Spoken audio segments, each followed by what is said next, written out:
எண்ணமெல்லாம் சிறகடிக்கும், எண்களெல்லாம் வழி கொடுக்கும், எந்நாளும் ராஜமுகம், எளியோரின் ஏறுமுகம். எந்த நிலை வந்தாலும் வந்த நிலை மாறாத நமது Rajanilai. Rajanilai TV, channel of astrology.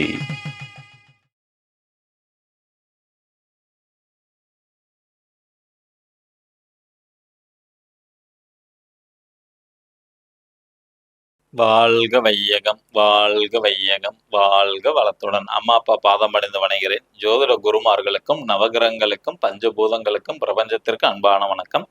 கதிரவன் மதியம் அங்காரகன் முந்தியும் கருணையுள்ள சுரதம் குருவும் காரவன் காரியம் ராகுவும் கேதும் கருதுமிக சோமாக 11ஆம் இடம் வந்து உச்சநிலை நின்று பரிவோடு மகிழ்ந்தால் செய்மன்றோம். உலகெங்கும் உள்ள ராஜநிலை டிவி ரசிக பெருமக்கள் அனைவருக்கும் உற்சாகமான காலை வணக்கம். இன்று பிறந்த நாள் மற்றும் திருமணநாள் கொண்டாடும் அனைவருக்கும் ராஜநிலை டிவி சார்பாக வாழ்த்துக்களை தெரிவிப்பது உங்கள் ராஜநிலை எண்கணித வித்தகர் லால்குடி செந்தில். இன்றைய பஞ்சாங்கம் உத்தராயண காலம் பராபவ வருடம் சித்திரை மாதம் 30ஆம் தேதி புதன்கிழமை. இன்று சுபமுகூர்த்த நாள் 13/5/2026. நல்ல நேரம் காலை 9:30 மணி முதல் 10:30 மணி வரை, மாலை 4:30 மணி முதல் 5:30 மணி வரை. கௌரி நல்ல நேரம் காலை 10:30 மணி முதல் 11:30 மணி வரை, மாலை 6:30 மணி முதல் 7:30 மணி வரை. ராகு காலம் மதியம் 12 மணி முதல் 1:30 மணி வரை. குளிகை நேரம் காலை 10:30 மணி முதல் 12 மணி வரை. யமகண்டம் காலை 7:30 மணி முதல் 9 மணி வரை. சூலம் வடக்கு திசை. வடக்கு திசை நோக்கி போறதா இருந்தா ஒரு டம்ளர் பால் சாப்பிட்டுட்டு போங்க, காரிய தடை வராது. இன்றைய திதி ஏகாதேசி திதி காலை 9:37 வரை, பின்பு துவாதசி திதி. நட்சத்திரம் உத்தரட்டாதி நட்சத்திரம். யோகம் விஷ்கம்ப நாம யோகம் மாலை 5:43 வரை, பின்பு பிரித்தி நாம யோகம். கரணம் பாலவ கரணம் காலை 9:37 வரை, பின்பு கவளவ கரணம். சந்திராசிரமம் சிம்ம ராசி மக நட்சத்திரத்திற்கு. கிரக நிலவரங்கள்: மேசராசியில் சூரிய பகவான் மற்றும் செவ்வாய் பகவான், ரிஷப ராசியில் சுக்கிர பகவான் மற்றும் புதன் பகவான், மிதுன ராசியில் குரு பகவான், சிம்ம ராசியில் கேது பகவான், கும்ப ராசியில் ராகு பகவான், மீன ராசியில் சந்திர பகவான் மற்றும் சனி பகவான். நம்ம வைகாசி மாசத்துக்கு உண்டான பலன்கள் 12 ராசிக்கும் பார்த்துட்டு இருக்கிறோம். ஒவ்வொரு ராசிக்கு 2 நாள் வீதம் டீப்பா எல்லாமே எக்ஸ்பிளைன் பண்ணிட்டு இருக்கிறோம். இன்னைக்கு சிம்ம ராசியோட பார்ட் 2 எப்படி இருக்குன்னு பார்க்க போறோம். நேற்றுக்கு அரசியல் இருக்கிற வரைக்கும் எப்படி நம்ம வந்து பார்த்துருந்தோம். அரசியல் இருக்கவங்க கொஞ்சம் கவனம் முன்னெச்சரிக்கை தேவை நம்ம வந்து சொல்லியிருக்கிறோம். இன்னைக்கு 6ஆம் இடமான வேலையை பற்றி பார்க்க போகிறோம். சிம்ம ராசியில் பிறந்தவங்களுக்கு வேலை எப்படி இருக்கும் அப்படின்னு கேட்டிங்கன்னா, 6ஆம் அதிபதியான சனி பகவான் சுயசாரத்தில் 8ஆம் இடத்துல பயணம் செய்கிறாங்க. அப்போ நல்ல முயற்சி செஞ்சால் நிச்சயமாக வெற்றி வாய்ப்புகள் உண்டு. அலைச்சல்கள் கண்டிப்பாக இருக்கும். வேலையில் புதுசாக வேலை தேடுறவங்களுக்கு வேலையும் உண்டு. ஓகேங்களா? இடமாற்றம் எதிர்பார்க்குறவங்களுக்கு இடமாற்றமும் கிடைக்கும். சிம்ம ராசியில் பிறந்தவங்களுக்கு இடமாற்றம் தேவை அப்படின்னா நிச்சயமாக இடமாற்றம் வந்து உண்டு. வருமானம் நல்ல அமைப்பில் வந்து உண்டு. அடுத்தது 7ஆம் இடம்ங்கிறது கணவன் மனைவி ஒற்றுமையை வந்து பார்க்க போகிறோம். இதுக்கும் சிம்ம ராசிக்கு வந்து 7ஆம் அதிபதி வந்து சனி பகவான் தான் வராரு. அவர் 8ஆம் இடத்துல வந்து பயணம் செய்கிறாங்க.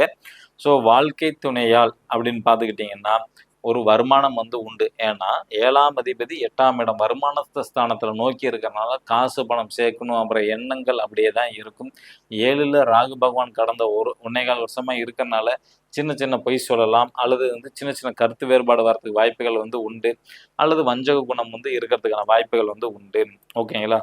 அதே மாதிரி இவங்களோட நோக்கம் வந்து நிறைவேறல வந்து தடை கண்டிப்பாக இருக்கும். ஆனால் ஒரு நல்ல விஷயம் என்னென்னா, குருவோட 9ஆம் பார்வையில் கடந்த 1 வருஷம் இருக்கனால இவங்களுக்கு வரக்கூடிய துன்பங்கள் எல்லாம் கடைசி நேரத்தில் விலகி போயிட்டே தான் இருக்கும். ஏன்னா குருவுக்கு 9ஆம் பார்வை அவ்வளோ சிறப்பான பார்வை. அதனால் வந்து இவங்களுக்கு வந்து லைஃப்பில் வரக்கூடிய கஷ்டங்கள் எல்லாமே கொஞ்சம் கொஞ்சமாக விலகி இருக்கும். அடுத்து திருமணம் நடக்கிறதுக்கான வாய்ப்புகள் உண்டா அப்படின்னு கேட்டிங்கன்னா நிச்சயமாக உண்டு.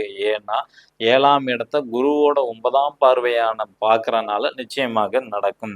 அடுத்தது 9ஆம் இடம்ங்கிறது தந்தையை குறிக்கக்கூடியது. அப்போ சிம்ம ராசிக்கு 9ங்கிறது மேஷம். அங்கே செவ்வாய் மற்றும் சந்திர பகவான் வந்து இருக்கிறாங்க. அப்போ 9ஆம் அதிபதி அங்கே ஆட்சி பலம் பெற்றிருக்கிறதா தான் அர்த்தம். அப்போ இவங்களோட தந்தையை வந்து யார் பேச்சையும் கேட்க மாட்டாங்க.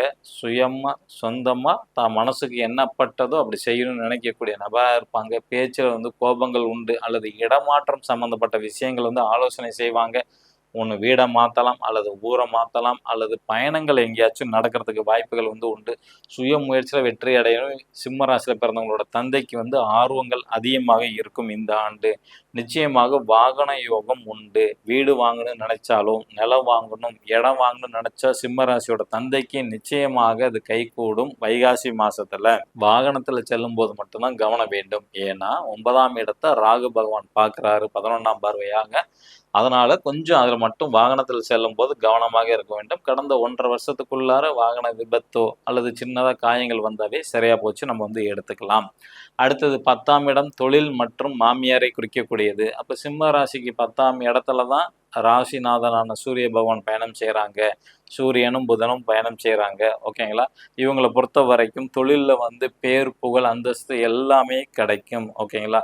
ஆனால் தவறு செய்தால் பிரச்சனையை சிக்கிக்குவாங்க. ஏன்னா அந்த இடத்த சனி பகவான் 3ஆம் பார்வையாக பார்க்குறனால சிம்ம ராசியில் தொழில் செய்கிறவங்க நேர்மையாக இருக்க வேண்டும். அடுத்த 2.25 ஆண்டுகளுக்கு இவங்க என்னென்ன லைஃப்பில் தப்பு செஞ்சாங்களோ அதெல்லாம் வெளிச்சம் போட்ட காட்டுறதுக்கு தான் சனி பகவானோட பார்வை விழுந்திருக்கு. அப்போ சிம்ம ராசியில் பிறந்தவங்க தொழில் செஞ்சிட்டு இருக்கிறாங்கன்னா இந்த 2.25 வருஷம் அவங்க செஞ்ச தவறை மாற்றிக்கிட்டாங்கன்னா வாழ்க்கையில் முன்னேற்றம் உண்டு. அப்படி இல்லைன்னா கொஞ்சம் சிரமம் தான் சிம்ம ராசியை பொறுத்த வரைக்கும். ஓகேங்களா? ஏன்னா இது வரைக்கும் செஞ்ச தவறுகள் எல்லாமே வெளி உலகத்துக்கு வரக்கூடிய காலம் இந்த காலம். சனி பகவானோட 3ஆம் பார்வை வெளிச்சத்தை போட்டு காட்டிவிடும். எச்சரிக்கை எச்சரிக்கை. மாமியாருக்கு எப்படி இருக்கும் அப்படின்னு கேட்டுக்கிட்டிங்கன்னா, மாமியாரை பொறுத்த வரைக்கும் அவங்களுக்கு வந்து உடல் சம்பந்தமான உபாதைகள் நிச்சயமாக வரும். அவங்களுக்கு வந்து வாக்கு ஸ்தானத்தில் குருவும் சுக்கிரன் இருக்கிறனால அவங்க பேச்சை கம்மி பண்ணிக்கிறது ரொம்ப ரொம்ப ரொம்ப சிறப்பானது. உடல் உபாதைகள், கர்ப்பப்பை சம்பந்தப்பட்ட பிரச்சனை வர்றதுக்கான வாய்ப்புகள் அதிகம் உண்டு.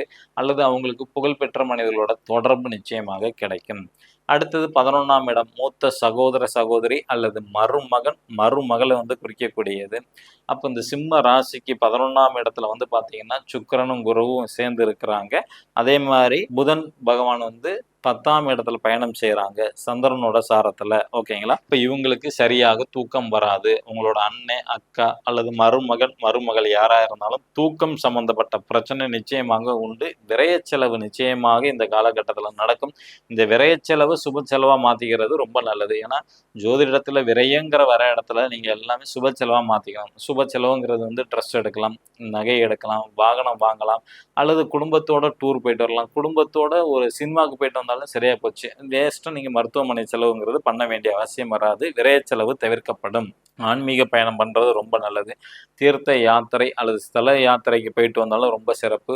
கோசாலைக்கு முடிஞ்ச அளவுக்கு நீங்கள் உதவி செஞ்சீங்கன்னா உங்களுக்கு நிச்சயமாக வெற்றி வாய்ப்பு வந்து உண்டு. அந்த கோசாலையில் வந்து உழவார பணி செய்கிறது, அந்த மாட்டு கொட்டாயம் சொல்லும் போதீங்கன்னா அதை ஃபுல்லாக க்ளீன் பண்ணுறீங்க அப்படின்னா சிம்ம ராசியில் பிறந்தவங்களோட அண்ணனோ அக்காவோ அல்லது மருமகனோ மருமகளோ அது செஞ்சாங்கன்னா மிகப்பெரிய புண்ணியம் இந்த வைகாசி மாதத்தில் அவங்களுக்கு கண்டிப்பாக உண்டு. அதே மாதிரி வந்து பார்த்தீங்கன்னா பதவி உயர்வு உண்டா அப்படின்னு கேட்டிங்கன்னா நிச்சயமாக கிடையாது. சிம்ம ராசிக்கு வெளிநாட்டு யோகம் வந்து உண்டா? நிச்சயமாக வெளிநாட்டுக்கு வந்து போகலாம். ஆனால் தடைப்பட்டு தான் போகக்கூடிய சூழ்நிலைகள் வந்து ஏற்படும் அல்லது தாமதமாக கிடைக்கும். ஒரு தடவைக்கு 2வது தடவை முயற்சி பண்ணும்போது தான் நிச்சயமாக வாய்ப்பு கிடைக்கும். முதல் முயற்சியில் தவற விட்டு விடுவார்கள். பரிகாரம் சிம்ம ராசிக்கு அப்படின்னு நம்ம எடுத்துக்கிட்டோம்னா அவங்கள பொறுத்த வரைக்கும் குலதெய்வ வழிபாடு ரொம்ப முக்கியம். எல்லாருமே குலதெய்வத்தை வந்து நல்லா இறுக்கி பிடிச்சிக்கணும். ஓகேங்களா? 2வது வந்து பார்த்தீங்கன்னா சூரிய பகவான் வழிபாடும் சந்திர பகவான் வழிபாடும் பண்ணுறது ரொம்ப சிறப்பு. 3வது சிம்ம ராசிக்கு இந்த வைகாசி மாசத்துல எல்லை தெய்வங்கள், அதாவது வந்து பார்த்தீங்கன்னா கன்னிசாமி, அதாவது வந்து எப்படி எடுத்துக்கலாம், கன்னிமார் தெய்வம்னு சொல்லுவாங்க அல்லது சப்த கன்னின்னு சொல்லுவாங்க. அப்போ எல்லையில் உள்ள அம்மனாக இருந்தால் கூட எல்லை அம்மன் அப்படின்னு எடுத்துக்கிட்டா கூட ஓகே. அப்போ அது சம்மந்தப்பட்ட சாமிகளை நீங்கள் வழிபாடு பண்ணீங்கன்னா சிம்ம ராசியில் பிறந்தவங்களுக்கு வைகாசி மாதம் சிறப்பாக இருக்கும். புதுசாக பார்க்கக்கூடிய நண்பர்கள் இந்த மாதிரி ஒரு பர்மனண்ட் மார்க்கர் வந்து வாங்கிக்கிங்க. நம்ம ராஜநிலையோட அதிர்ஷ்டமான எண்ணை வந்து மணிக்கட்டில் வந்து எழுதுங்க. உங்களோட கோரிக்கையை சொல்லிட்டு நினச்சிக்கிட்டு எழுதுங்க. 100 நாள் அந்த கோரிக்கை நிச்சயமாக நடக்கும். அந்த கோரிக்கை நிறைவேறும் வரை அதை தான் நீங்கள் தினைக்கும் நினச்சிக்கணும். இப்போ திருமணம் ஒருத்தங்களுக்கு நடக்கணும்னா 100 நாளைக்கு எனக்கு திருமணம் நடக்கணும் அப்படிங்கிறத நினச்சிக்கிட்டே எழுதுனீங்கன்னா நிச்சயமாக ஒரு நல்ல வரன் வந்து கிடைக்கும். இது எழுதக்கூடிய நேரம் காலையில் 6லேருந்து 7 மணிக்குள்ளார, அப்புறம் 8லேருந்து 9 மணிக்குள்ளார தான் எழுதணும். நம்ம முன்னாடி பழைய வீடியோஸ்லாம் பாருங்கள், அது எக்ஸாக்ட் டைம் வந்து குறிச்சு குறிச்சு கொடுத்திருப்பேன். மேச ராசி அல்லது மேச லக்னத்தில் பிறந்த நண்பர்கள் இன்று பயன்படுத்த வேண்டிய ராஜநிலையின் அதிர்ஷ்டமான எண் 87. ரிஷப ராசி அல்லது ரிஷப லக்னத்தில் பிறந்த நண்பர்கள் இன்று பயன்படுத்த வேண்டிய ராஜநிலையின் அதிர்ஷ்டமான எண் 74. மிதுன ராசி அல்லது மிதுன லக்னத்தில் பிறந்த நண்பர்கள் இன்று பயன்படுத்த வேண்டிய ராஜநிலையின் அதிர்ஷ்டமான எண் 84. கடக ராசி அல்லது கடக லக்னத்தில் பிறந்த நண்பர்கள் இன்று பயன்படுத்த வேண்டிய ராஜனின் அதிர்ஷ்டமான எண் 77. சிம்ம ராசி அல்லது சிம்ம லக்னத்தில் பிறந்த நண்பர்கள் இன்று பயன்படுத்த வேண்டிய ராஜனின் அதிர்ஷ்டமான எண். கன்னி ராசி அல்லது கன்னி லக்னத்தில் பிறந்த நண்பர்கள் இன்று பயன்படுத்த வேண்டிய ராஜனின் அதிர்ஷ்டமான எண் 02. துலாம் ராசி அல்லது துலாம் லக்னத்தில் பிறந்த நண்பர்கள் இன்று பயன்படுத்த வேண்டிய ராஜனின் அதிர்ஷ்டமான எண் 04. விருச்சக ராசி அல்லது விருச்சக லக்னத்தில் பிறந்த நண்பர்கள் இன்று பயன்படுத்த வேண்டிய ராஜனின் அதிர்ஷ்டமான எண் 14. தனுசு ராசி அல்லது தனுசு லக்னத்தில் பிறந்த நண்பர்கள் இன்று பயன்படுத்த வேண்டிய ராஜனின் அதிர்ஷ்டமான எண் 42. மகர ராசி அல்லது மகர லக்னத்தில் பிறந்த நண்பர்கள் இன்று பயன்படுத்த வேண்டிய ராஜனின் அதிர்ஷ்டமான எண் 45.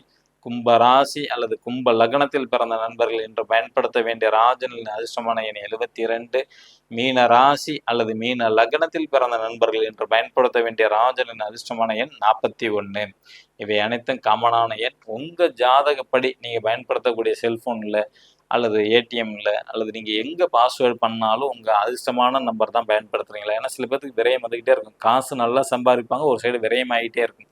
அதை தடுக்கணுமா? கீழே உள்ள நம்பருக்கு ஃபோன் பண்ணுங்க. உங்களுக்கு அதிர்ஷ்டமான நம்பர் குறித்து கொடுக்கப்படும் குரு காணிக்கையோடு. இந்த நாள் இனிய நாள் அமைய அடியேனும் பிரபஞ்சத்திடம் பிரார்த்தனை செய்து கொண்டு உங்களிடமிருந்து விடை பெற்றுக் கொள்வது உங்கள் ராஜநிலை எண்கணித வித்தகர் லால்குடி செந்தில். நன்றி, வணக்கம், வாழ்க வளத்துடன்.